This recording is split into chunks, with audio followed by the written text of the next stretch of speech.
Okay, so I am Mohammad Ahmed. My position in Lahore board was third position. और ना आपके अच्छे marks नहीं आ रहे, क्रैमिंग को अवॉइड करना चाहिए कोई हेल्पिंग मटेरियल यूज़ किया था या फिर अपनी आप टेक्स्ट बुक को ही बेस्ट बुक वाली जो कहावत है उस पर मानते थे? कि हमारा सिलेबस बहुत ज़्यादा एक्सटेंसिव हो जाता है एफएससी में आके। कुछ बच्चे ना अपनी एफएससी की जर्नी के साथ ना पैरेलल प्रेप स्टार्ट कर, इससे उनके जो एफएससी की प्रेप है, ठीक है, वो किस तरह इफेक्ट होती है? पॉजिटिव वे में इफेक्ट होती है या नेगेटिव वे में इफेक्ट होती है?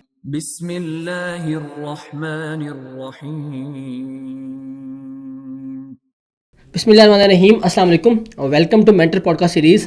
मेंटर ने एक पॉडकास्ट सीरीज़ स्टार्ट की है जिसके अंदर हम एक डिफरेंट मैनर में गेस्ट को बुलाएंगे जो कि किसी ना किसी एफएससी या एमडी कैट की डोमेन के अंदर टॉपर रह चुके होंगे या किसी ना किसी फील्ड में एक्सपर्ट होंगे इन एकेडमिक्स या मेंटोरशिप या किसी और चीज़ के अंदर, और हम उनसे क्वेश्चंस करेंगे जो कि क्वेश्चंस हम आप स्टूडेंट्स के थ्रू गैदर करेंगे और उनसे क्वेश्चंस करेंगे और उस क्वेश्चन की फॉर्म में हम आपके डिफरेंट जो डाउट्स हैं उनको क्लियर करेंगे।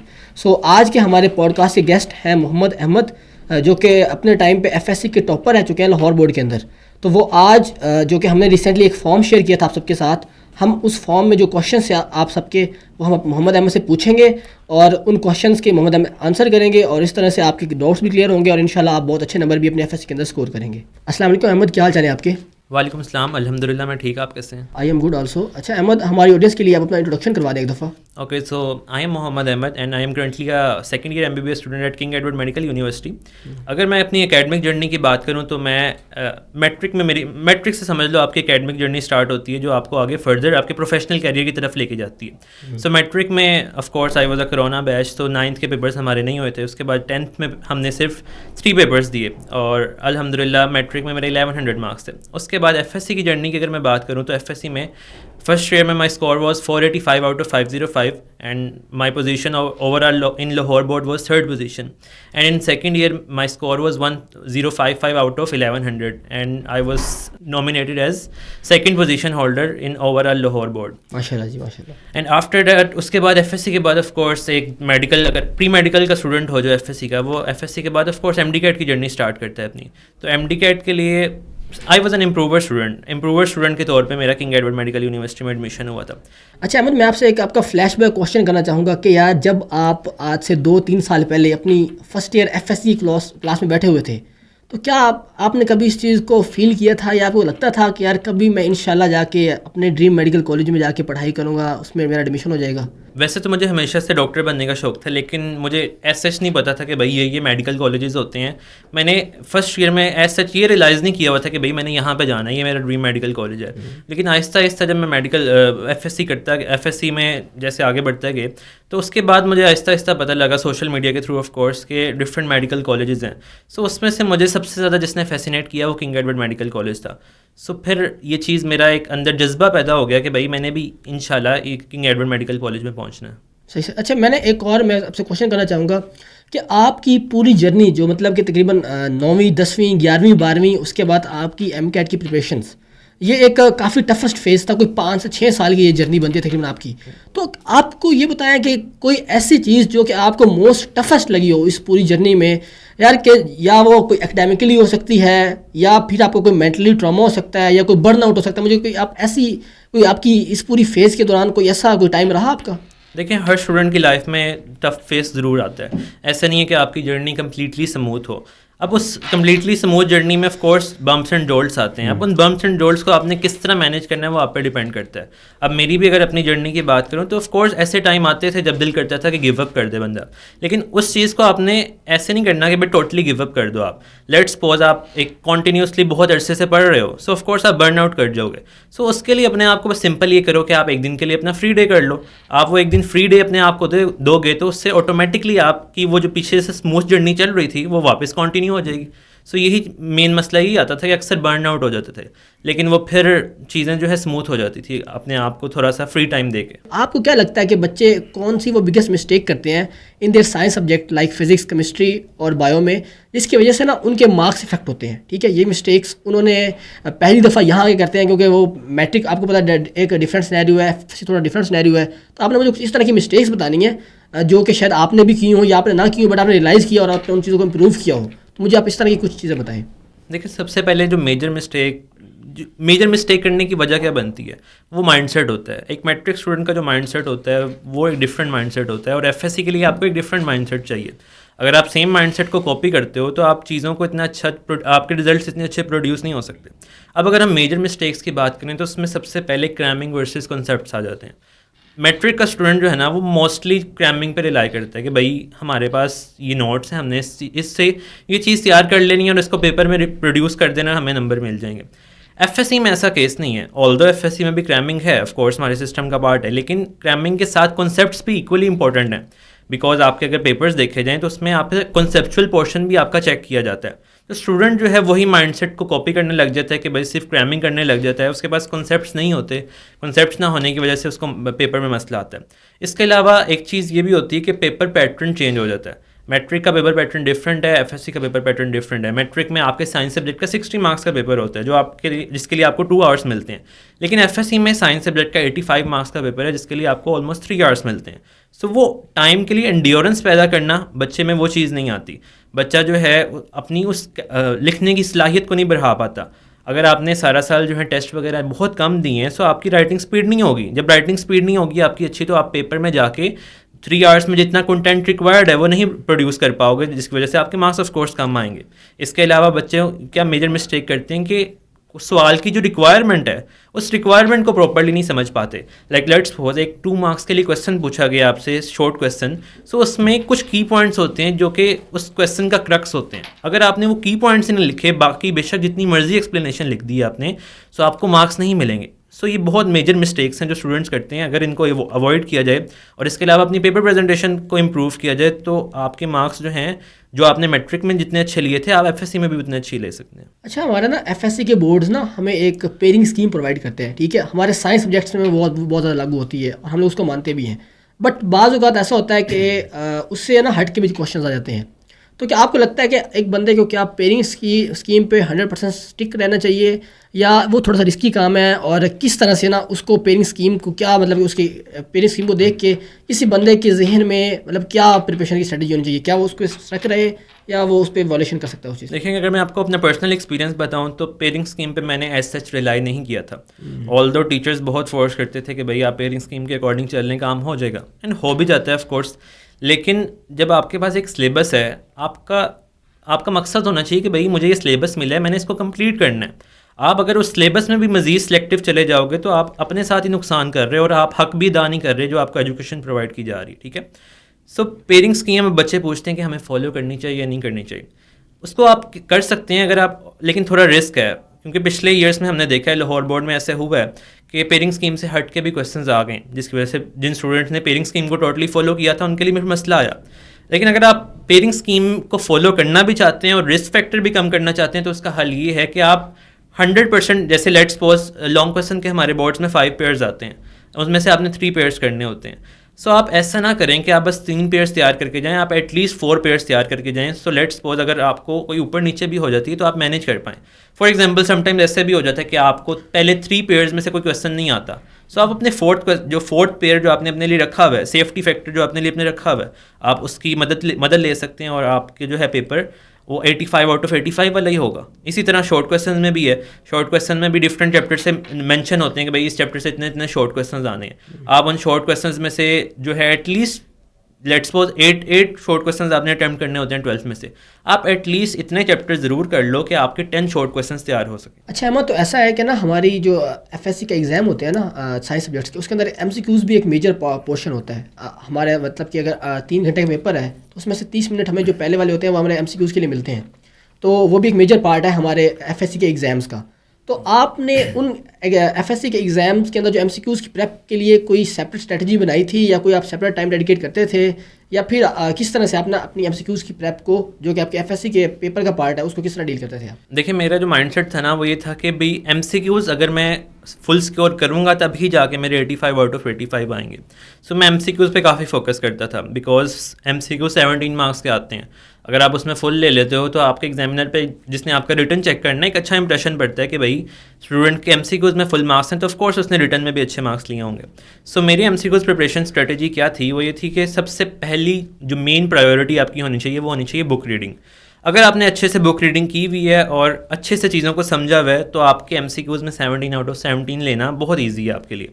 इसके अलावा ऑफ कोर्स अब आप बुक रीडिंग के साथ प्रैक्टिस भी करना चाहोगे तो प्रैक्टिस के लिए I used to use different objective series, different notes FSC के जो चलते हैं, जिस तरह मैं नाम ले लेता हूँ वॉक सीरीज़, स्कॉलर सीरीज़।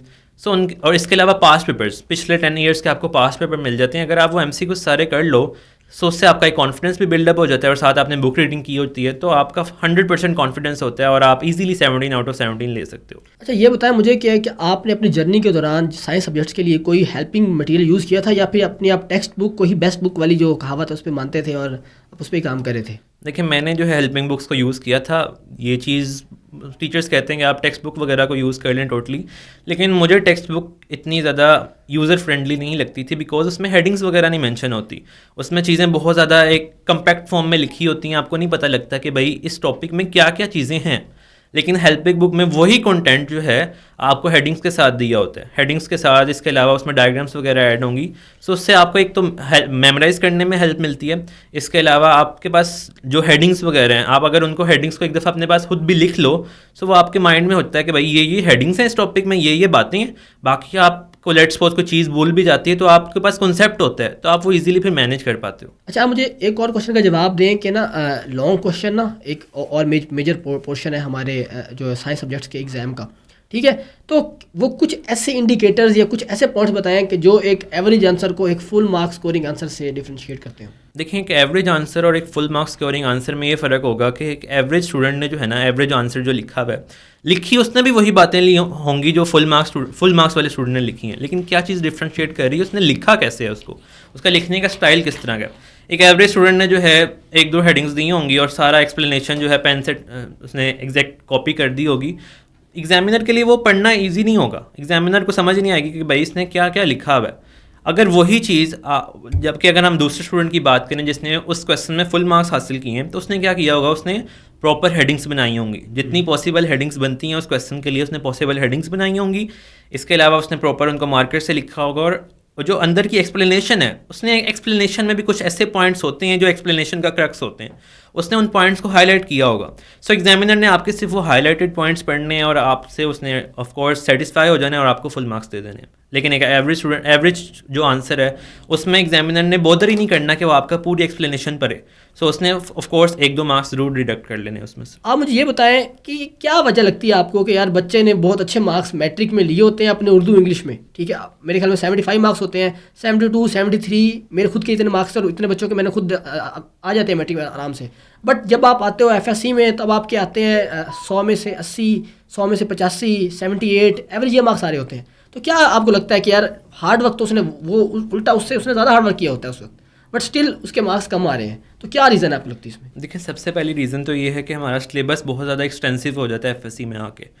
जो मैट्रिक का हमारा इंग्लिश उर्दू का सिलेबस है वो एज सच मतलब इतना ज़्यादा नहीं है, लेकिन FSC में उससे डबल ट्रिपल हो जाता है। सो स्टूडेंट के लिए उसको मैनेज करना एक मुश्किल हो जाता है। इसके अलावा जो हमारी मैट्रिक की जो लेंथ रिक्वायरमेंट है वो डिफरेंट है और FSC की लेंथ रिक्वायरमेंट डिफरेंट है।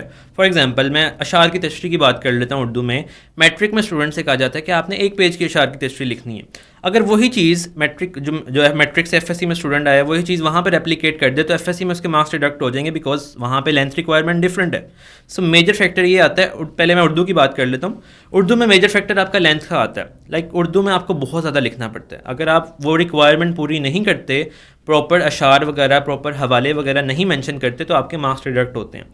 बाकी अगर हम इंग्लिश में मार्क्स डिडक्शन की बात करें तो उसमें मेजर रीज़न आती है, वो आती है ग्रामेटिकल एरर्स।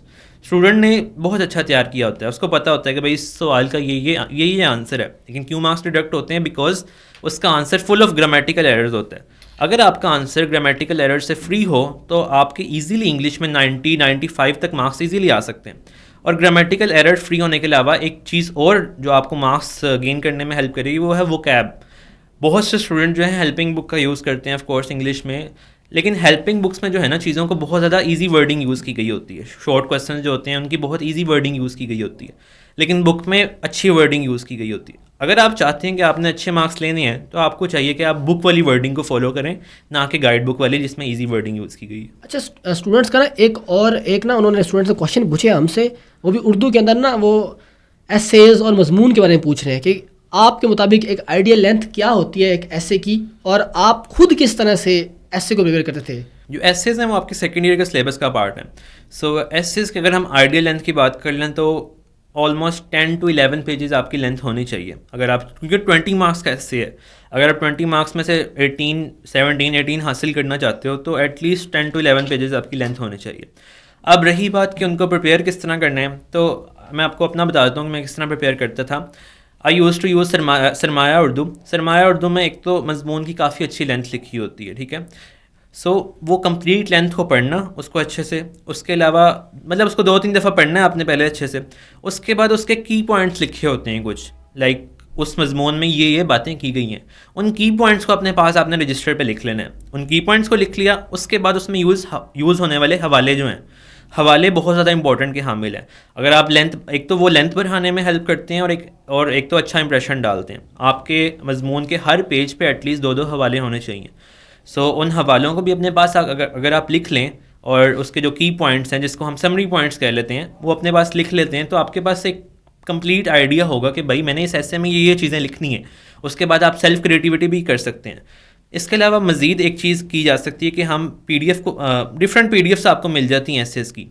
उन PDF में काफ़ी लेंथी एसेस भी मिल जाएंगे आपको। अगर आपने जितना लेंथी ऐसे पढ़ा होगा आपके पास उतने ज़्यादा पॉइंट्स होंगे। अगर आपने पढ़ा ही छोटा ऐसे है तो आपको बहुत से पॉइंट्स पेपर में भूल जाएंगे और आप अपनी लेंथ को भी कंप्लीट नहीं कर पाएंगे। अच्छा, अभी आप थोड़ा सा ना आप इंग्लिश के ऐसे के बारे में भी थोड़ा सा बता दें, अगर आप उस पर थोड़ा सा रोशनी डालना चाहें तो। अगर हम इंग्लिश के ऐसे की बात करें तो इंग्लिश का आपका 15 मार्क्स का ऐसे आता है। सो उसकी आइडियल लेंथ आपको ऑलमोस्ट 7 to 8 पेजेस बताई जाती है। सो इंग्लिश के ऐसे को भी प्रिपेयर करने का सेम यही वे है कि आपने उसकी एक तो पहले उसको 2-3 दफ़ा रीड करना है। इसके अलावा आजकल ChatGPT का दौर है, आप ChatGPT से बहुत ज़्यादा पॉइंट्स ले सकते हैं। ChatGPT को बताओ कि भाई ये टॉपिक है, आपको वो बहुत, और उसको ये भी आप बता सकते हो कि भाई मुझे इतने वर्ड्स का ऐसे चाहिए। आप उससे ज़्यादा लेंथी ऐसे लें, उसको एक दफ़ा रीड करें। उसके अलावा फिर उसको आप बताएं कि भाई ये इसके आउटलाइन पॉइंट्स बना दे। उन आउटलाइन पॉइंट्स को आपने फिर अपने पास लिख लेना है। और इसके अलावा जो उसमें आपने ऐसे में ऑफ कोर्स कोटेशंस यूज़ करनी होती हैं, उन कोटेशंस को भी फिर आपने अच्छे से मेमोराइज़ करना है। अब बहुत से स्टूडेंट्स क्या करते हैं, वो अपने से कोटेशंस बनाने की कोशिश करते हैं। सो उन स्टूडेंट्स वो समझते हैं कि भाई हमने अपने से बहुत अच्छी कोटेशन बना ली है, लेकिन ऑफ कोर्स एक प्रॉपर जो एक वेल नॉन ऑथर है उसकी कोटेशंस और आपकी कोटेशंस में ऑफ कोर्स फ़र्क होगा। अच्छा अहमद, तो अभी हम ना कुछ ऐसे फैक्टर्स पे बात करते हैं जो कि नॉन एकेडमिक फैक्टर्स हैं, ठीक है, बट वो भी आपकी FSC में ना मार्क्स को अफेक्ट करते हैं, जैसे कि टाइम मैनेजमेंट है, आपकी रिवीजन स्ट्रेटजीज़ हैं, या स्ट्रेस है, इस तरह की चीज़ें, ठीक है। तो कुछ स्टूडेंट्स होते हैं उनको ये चीज़ फील करती है कि ना वो बहुत अच्छी तैयारी कर लेते हैं अपनी तरफ से, वो सब कुछ उनको याद होता है, बट जब कोई टेस्ट आता है या कोई FLP वो सॉल्व करते हैं या उनके सेटअप्स आते हैं तो उस टाइम पे ना एकदम वो ब्लैक आउट हो जाते हैं, उनसे लिखा ही नहीं जाता उस वक्त। आप इस फीलिंग को मतलब किस तरह से इंटरप्रेट करते हैं, और आपको क्या लगता है इस फीलिंग का ओवरकम करने का कोई सोल्यूशन है या नहीं है? अच्छा, तो ब्लैंक आउट होने की सबसे मेन रीज़न जो मुझे लगती है वो ये है स्लीप का फैक्टर आपका। अगर आपने प्रॉपर स्लीप नहीं ली हुई तो आपका जो है माइंड इतने अच्छे से प्रॉपर फंक्शनिंग नहीं कर पाएगा और आप जो है पेपर में ब्लैंक आउट हो जाओगे। इसके अलावा एक और मेजर फैक्टर वो होता है टाइम मैनेजमेंट। स्टूडेंट से टाइम मैनेजमेंट नहीं होता प्रॉपर। टाइम मैनेजमेंट की वजह से जब आपसे टाइम मैनेज नहीं होगा, आपको होगा कि खौफ होगा कि मेरा पेपर रह जाएगा, तो उस खौफ की वजह से भी आप ब्लैंक आउट हो जाओगे, ठीक है। सो इन चीज़ों से आप किस तरह बच सकते हो? सबसे पहली मेन चीज़ तो यही है कि भैया आपने अपनी स्लीप प्रॉपर लेके जानी है। ऐसे नहीं है कि आप पेपर, आपका सुबह 8 बजे पेपर है और आप आखिरी टाइम तक जो है पढ़ते रहो और आपने बिल्कुल प्रॉपर स्लीप नहीं ली हुई। आपने कोशिश करनी कि रात को मैक्सिमम 12 o'clock तक अपनी तैयारी करो, उसके बाद आप प्रॉपर 6 to 7 आवर्स की स्लीप लो और फिर पेपर देने जाओ। बिलीव मी, आपकी बहुत अच्छी एफिशिएंसी जाएगी आप पेपर में, ठीक है। इसके अलावा टाइम मैनेजमेंट। अब टाइम मैनेजमेंट को आपने किस तरह टैकल करना है वो आप इसी तरह टैकल कर सकते हो जब आपने जो आपके कॉलेज में या अकेडमी में जो टेस्ट हो रहे हैं उनमें उस चीज़ की प्रैक्टिस करो। अब टाइम मैनेजमेंट के लिए FSC के स्टूडेंट्स को मैं एक गोल्डन रूल बताता हूँ कि भाई आपने 5 मिनट्स पर पेज की प्रैक्टिस करनी है। लाइक हमारे पास जो शीट होती है उसकी जो एक साइड है वो आपने विद इन 5 मिनट्स कोशिश करनी है कि आप उसको कंप्लीट कर पाओ। बहुत से स्टूडेंट्स की ये एवरेज जो है ऑलमोस्ट 8 to 9 मिनट्स होती है, जिसकी वजह से आपका पेपर कंप्लीट नहीं हो पाता और आप पे ऑफ कोर्स प्रेशर पड़ता है। सो ये चीज़ डेली अपनी प्रैक्टिस करें कि आपने डेली 20 to 25 मिनट राइटिंग की प्रैक्टिस करनी है।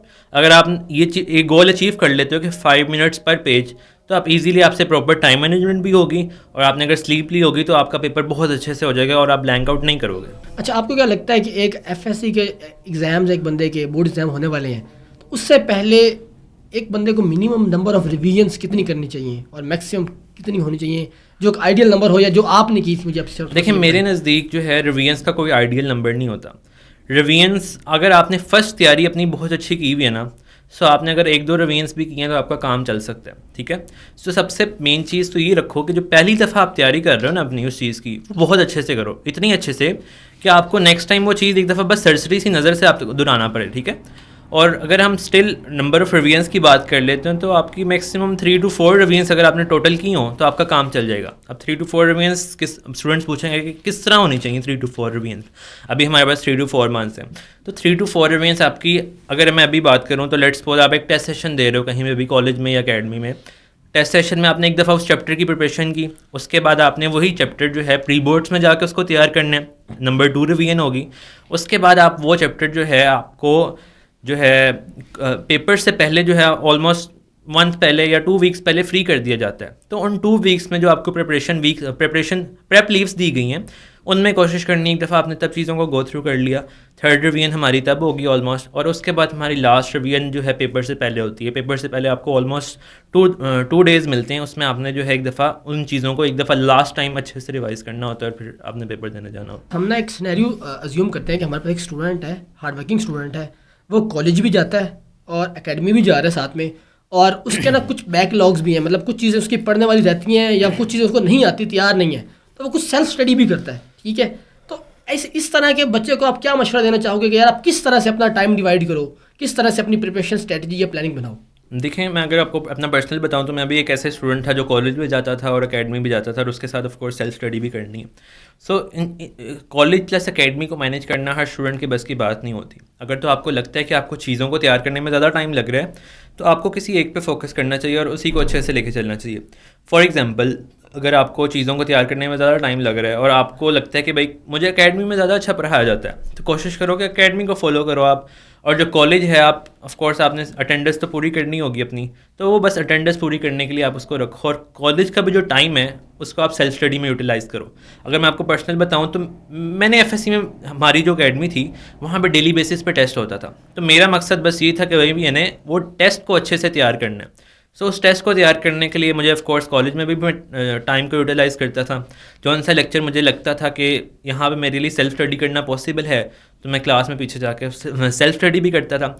इसके अलावा जो है घर आके ऑलमोस्ट इतना टाइम मिल जाता है आपको कि 4 to 5 आवर्स आपको मिल जाते हैं सेल्फ स्टडी के, कि आप अपना टेस्ट प्रिपेयर कर सकते हैं, ठीक है। अच्छा अहमद, ऐसा होता है कि ना कुछ बच्चे ना अपनी एफएससी की जर्नी के साथ ना पैरेलल प्रेप स्टार्ट करते हैं, मतलब अगर या वो एमडी कैट के स्टूडेंट है, ई कैट के स्टूडेंट है, तो उन्होंने साथ साथ अपनी उस फील्ड की तैयारी करना भी शुरू कर देते हैं। तो क्या लगता है आपको, क्या ये बेनिफिशियल है, हार्मफुल है? इससे उनके जो एफएससी की प्रेप है, ठीक है, वो किस तरह इफेक्ट होती है? पॉजिटिव वे में इफेक्ट होती है या नेगेटिव वे में इफेक्ट होती है? देखिए मेरे नज़दीक जो है पैरेलल प्रेप जो स्टूडेंट स्टार्ट करते हैं उनको एक एज मिलता है दूसरा स्टूडेंट से। बिकॉज देखो, एक चीज़ आपने एमडी कैट में आगे जाके पढ़नी है एफएससी के पेपर्स के बाद, सो आपने अगर उस चीज़ से पहले ही आप एक्सपोजर हो चुका है आपका कुछ देर का, तो आपको आइडिया होगा कि भाई बेसिकली एमडी कैट किस बला का नाम है, इसमें क्या क्या होता है। जब आपको उन सब चीज़ों का आइडिया होगा तो आपको एफएससी के बाद वो 2-3 वीक्स जो हैं स्ट्रगल करने में आपको वेस्ट नहीं करने पड़ेंगे। आपने जहाँ से पीछे अपनी पैरेलल प्रेप की जर्नी को छोड़ा था वहीं से आप कंटिन्यू करोगे। सो ऑफ कोर्स एज मिलता है। और आई शुड से अगर आपकी एफएससी बहुत अच्छी जा रही है, फॉर एग्जांपल सेकंड ईयर बहुत अच्छी जा रही है, तो you should go for parallel prep. लेकिन अगर तो नहीं जा रही तो फिर आपको टोटली एफएससी पे जो है अपना फोकस करना चाहिए। इसी तरह ई कैट के स्टूडेंट्स का भी है। जो ई कैट के स्टूडेंट्स हैं उनका तो अब एडमिशन जो है फर्स्ट ईयर के मार्क्स के बेस पे ही हो जाता है। सो उनको तो ऑफ कोर्स अपनी सेकंड ईयर में ही कंप्लीट ई कैट की प्रिपरेशन करनी चाहिए, और करनी पड़ती है उनको ऑफ कोर्स, अगर वो चाहते हैं कि हमारा अच्छी इंजीनियरिंग यूनिवर्सिटीज़ में एडमिशन हो। अच्छा अहमद, एक और सिनेरियो ऐसा है कि लेट्स सपोज आपने अच्छी तैयारी की, but due to any reason, कोई फैमिली इशू हो सकता है या हेल्थ इशू हो सकता है, और ना आपके अच्छे मार्क्स नहीं आ रहे, ठीक है, या कोई मेंटल ट्रॉमा है आपका, तो उस दौरान भी आप खुद को किस तरह कंसिस्टेंट रखोगे? मतलब अगर आप किसी ट्रॉमा में चले जाते हो, यार आप ये सोचते हो कि अभी तो मेरे अच्छे मार्क्स नहीं आ रहे, आप डीमोटिवेट हो जाते हो, तो उस केस में आपका कंसिस्टेंट रहना ज़्यादा ज़रूरी है, क्योंकि आप उसी तरह से आप अपने टॉपिक्स को ज़्यादा रिवाइज़ कर पाओगे और अच्छे मार्क्स स्कोर कर पाओगे। तो आपको क्या लगता है कि आप किस तरह से खुद को कंसिस्टेंट रखते थे इस तरह की सिचुएशन में, और आप क्या मशवरा दोगे जो नए बच्चे हैं इस साल के? देखिए it all depends on your mindset कि आपका माइंडसेट क्या है, आप उस चीज़ को किस वे में लेते हो। फॉर एग्जांपल, अगर आप एक मेंटल ट्रॉमा से गुजर रहे हो या फिर आप एक डिफ़िकल्ट फेज चल रहा है लाइफ में, तो आप ये नहीं कि भाई आप उस डिफ़िकल्ट फेज़ की वजह से हर चीज़ पे गिव अप कर दो। ऑफ कोर्स डिफ़िकल्टीज़ आपकी लाइफ का पार्ट है और वो आनी ही आनी है, चाहे आप जितना मर्जी जो है लाइफ में आगे चले जाओ, ठीक है। सो उसको आपने पॉजिटिव वे में लेना है कि भाई उस डिफ़िकल्टीज़ के जो प्रॉब्लम है आपकी उसके सोल्यूशंस की तरफ जाओ, ठीक है, रादर देन कि उस पर बैठ के रोने लग जाओ। सोल्यूशंस की तरफ जाओ, उनको हल करने की तरफ जाओ। जब आपने उनको हल कर लिया तो ऑफ कोर्स उसके बाद आपके पास एक क्लैरिटी होगी कि भाई मैं अपनी चीज़ों को मज़ीद किस तरह जो है स्मूथ ट्रैक पे लेके आ सकता हूँ, ठीक है। अब रही बात कि आपने कंसिस्टेंट किस तरह रहना है, तो कंसिस्टेंट रहने के लिए और अपने मेंटल ट्रॉमा को किस तरह ओवरकम करना है, तो सबसे पहले हम बात करते हैं मेंटल ट्रॉमा को किस तरह ओवरकम करें या डिफ़िकल्ट फेज़ में जो हमें मसला आ रहा है। तो उसके लिए सबसे आई विल सजेस्ट कि आप अपने टीचर्स की हेल्प लें। टीचर्स को बताएं कि सर हमारी लाइफ में ये प्रॉब्लम चल रही है। जब तक आप चीज़ों को दूसरों से डिस्कस नहीं करते, सिर्फ अपने अंदर दबा के रखते हैं, तब तक आपके लिए वो चीज़ अंदर ही अंदर आपको वो तकलीफ़ देती रहती है। लेकिन अगर आपने वो चीज़ डिस्कस कर ली किसी के साथ, तो ऑफ कोर्स आपके टीचर सीनियर हैं, वो आपको एक अच्छा मशवरा देंगे। उन मशवरों को फॉलो करके आप चीज़ों को बेहतर कर सकते हो। अब रही बात कंसिस्टेंट रहने की, तो आपको स्टार्ट में थोड़ा मसला हो सकता है। आप अपने कंसिस्टेंट की जो ट्रैक है उस पर वापस किस तरह आना है, थोड़े थोड़े से स्टार्ट करो आप। ऐसे नहीं है कि आपने अगर एक थोड़े टाइम के लिए डिसकंटिन्यू हो गए हो किसी चीज़ से, तो आप एकदम उसको उसी एफिशिएंसी के साथ स्टार्ट कर पाओ जिस तरह आपने छोड़ा था। ऐसे नहीं पॉसिबल होता। अगर आप इस तरह करने की कोशिश करते हो तो वो चीज़ आपसे अच्छे से नहीं हो पाती। सो आपने कोशिश करनी है कि थोड़ा थोड़ा बढ़ाओ, लाइक कदम कदम बढ़ाओगे तो आपकी जो है मंजिल तक पहुँच जाओगे ऑफ कोर्स। अच्छा, स्टूडेंट्स ने ना कुछ आपके लिए रैपिड फायर दिए हैं कि ना आपने इन क्वेश्चंस की कोशिश करना है और आपने एक सेंटेंस में इनके जवाब देना है कि कोई ऐसी एक मिस्टेक बताएं जो कि बच्चों को फिजिक्स में अवॉइड करनी चाहिए। क्रैमिंग को अवॉइड करना चाहिए आपको फिजिक्स में। अच्छा अहमद, तो अभी आप मुझे एक और क्वेश्चन बताएं, इसका जवाब दें कि कोई एक ऐसी हैबिट बताएं जिसने आपको अपनी एफएससी जर्नी में बहुत हेल्प किया हो। देखिए, मुझे जिस हैबिट ने सबसे ज़्यादा हेल्प किया था वो ये था कि रोज़ का काम रोज़ करना। अगर आप डेली का काम डेली करते हैं, इस हैबिट को अपना लेते हैं, तो आपकी लाइफ बहुत ज़्यादा स्मूथ हो जाती है। आपका काम पाइल अप नहीं होता और आपको बिल्कुल मसला फेस नहीं करना पड़ता। अच्छा अहमद, तो अभी हम अपने पॉडकास्ट को वाइंड अप करते हैं। एक लास्ट पीस ऑफ मोटिवेशन हमारे जो आज के इस पॉडकास्ट के स्टूडेंट्स जो व्यूअर्स हैं इसके, उनके लिए, और उसके बाद हम इसको कंक्लूड करते हैं। अच्छा, तो सबसे पहले जो है मैं स्टूडेंट्स को एक एडवाइस करना चाहूँगा कि आप जो है अपने ये हैबिट को ज़रूर अपनाएं कि आप डेली काम डेली बेसिस पर करें। अगर आप इस चीज़ को अपनाते हो तो आपको बिलीव मी ज़िंदगी में बहुत ज़्यादा फ़ायदा होगा। ये लाइफ टाइम हैबिट है। अगर आप इस लाइफ टाइम हैबिट को अपना लेते हो तो ज़िंदगी भर आपको जो है सुकून रहेगा, चाहे आप आगे जिस मर्ज़ी कैरियर में जाते हैं। अब रही बात मोटिवेशन की, तो मेरे लिए मोटिवेशन जो है, एक्सटर्नल मोटिवेशन मेरे लिए कुछ मायने नहीं रखती। अगर तो एक एक्सटर्नल मोटिवेशन आप बना लेते हो तो वो एक टाइम के बाद ख़त्म हो जाती है, लेकिन अगर आपने एक इनर मोटिवेशन बनाई हुई है किसी चीज़ को, तो वो फिर आपकी लाइफ टाइम रहती है। अब इनर मोटिवेशन क्या हो सकती है? इनर मोटिवेशन आपका गोल होता है। अगर तो हम एफएससी की बात करें तो आपके एफएससी के मार्क्स जो हैं आपकी लाइफ में बहुत ज़्यादा मैटर करने हैं। अगर आपने अच्छे मार्क्स हासिल किए होंगे तो ऑफ कोर्स लाइफ में आपको बहुत ज़्यादा हेल्प मिलेगी। लेट्स सपोज मैं एक अपनी बात कर लेता हूँ। लेट्स सपोज मेरे 1100 में से 900 मार्क्स आए होते, तो क्या आज मैं जहाँ पे जिस मेडिकल कॉलेज में बैठा हूँ क्या बैठा होता? बिल्कुल भी नहीं। इधर बैठे होने की मेन वजह क्या है कि मेरे एफएससी के मार्क्स अच्छे थे, उसके बाद मेरी जो है आगे की जर्नी जो है स्मूथ होगी, ठीक है। सो आपने इस चीज़ को मेक श्योर करना है कि आप अपने एफएससी के जो मार्क्स हैं, इसके अलावा जो आपका जो कैरियर गोल है, उसको मोटिवेशन बनाएं और उसको फॉलो करते हुए जो है अपनी कंप्लीट जर्नी को गुजारें। अच्छा, thank you very much Ahmed for giving us time. आपने बहुत अच्छी तरह से हमारे स्टूडेंट्स के क्वेश्चन का जवाब दिया। अच्छा स्टूडेंट्स, तो अगर आपके स्टिल कोई क्वेश्चन हैं तो आप इस पॉडकास्ट के कमेंट सेक्शन के अंदर कोई और क्वेश्चन पूछ सकते हैं। हम अपने आने वाले नए गेस्ट से उन क्वेश्चन को पूछेंगे। Still then, thank you very much. अल्लाह हाफ़िज़।